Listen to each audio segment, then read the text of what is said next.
pour se présenter. Soit, donc, l'objet de la lettre est à caractère professionnel, ce qui augure à un contrôle de légalité ou de l'institution entre autres. La lettre sera rédigée en forme administrative. Donc, il n'y a pas de formulation, il n'y a pas de forme de politesse. Ou bien, l'objet de la lettre est à caractère personnel. Là, en ce moment, donc, par exemple, demande de rendez-vous, demande d'autorisation. Donc, la lettre aura maintenant une formule d'appel et une formule de politesse. Bien sûr, il faut une introduction, mettre en tête déjà la souscription à qui adresser la lettre.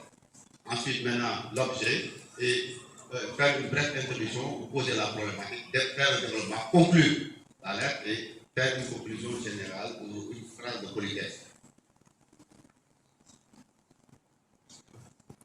Donc, les règles communes de présentation des lettres, le corps de la lettre est séparé en paragraphes, reliés par des connecteurs, dans des rapports ou des liaisons de choses entre elles. Donc, le plus souvent, on va à la ligne pour des paragraphes. Si une deuxième page s'impose, la coupure se fait entre deux paragraphes ou deux phrases et le signe ou signe 3 points, /3 points, sera apposé en bas de page à droite de la première page afin de ne pas utiliser la seconde page que pour la forme de politesse par exemple.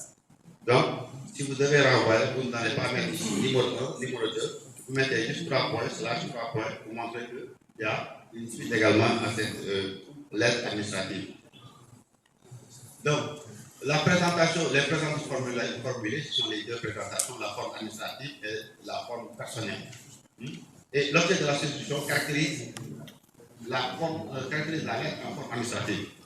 Donc, si vous adressez la lettre à monsieur le directeur, vous commencez par monsieur le directeur. Si vous adressez la lettre à monsieur le gouverneur, vous commencez par monsieur le gouverneur. Donc, il n'y a pas de formule de formule d'appel. Donc, comme spécifié. Il faut également, dans les caractères de la prestation administrative, impérativement qu'on puisse ressentir le respect de la hiérarchie et le sous-couvert pour la forme administrative. Respect de la hiérarchie. Sur le fond, le subordonné propose, le supérieur dispose, cela entre l'utilisation de formes spécifiques. Sur la forme, l'utilisation du sous-couvert et à l'attention de, le cas échéant, pour les lettres administratives. Donc, en allant pour écrire une lettre à l'autorité, au directeur, à l'attention de, ou bien sous couvert de la voie hiérarchique, il faut que nécessairement que ce soit